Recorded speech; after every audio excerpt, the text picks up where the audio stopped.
JY Sindh के साबिक secretary general साबिक सेनेटर डॉक्टर खालिद महमूद सुमरो के कत्ल का जो फैसला अदालत की जानिब से महफूज कर लिया गया। डॉक्टर खालिद महमूद सुमरो को 11 साल कबल सक्खर के गुलशन इकबाल मस्जिद में नमाज फजर के दौरान कत्ल किया गया था और पुलिस ने मुलजमान को गिरफ्तार किया। यह मुकदमा सक्खर के इंसदाद दहशत गर्दी की अदालत में चलता रहा और तकरीबन कोई 450 सुनवाइयाँ होती रहीं।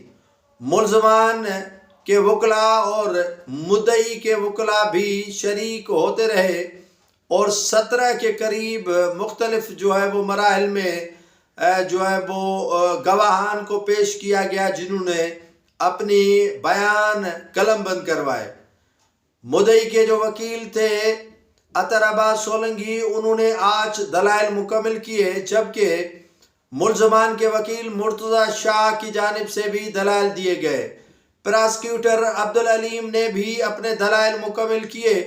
जज अब्दुर्रहमान काजी जो इंसदाद दहशत गर्दी अदालत के जज हैं, उनकी अदालत में आज डॉक्टर खालिद महमूद सुमरो के कत्ल के हवाले से तमाम गवाहान के बयानात कलम बंद किए जाने के बाद फैसला महफूज कर लिया गया। अतर अब्बास सोलंकी कहते हैं कि ये फैसला 20 दिसंबर को सुनाया जाएगा।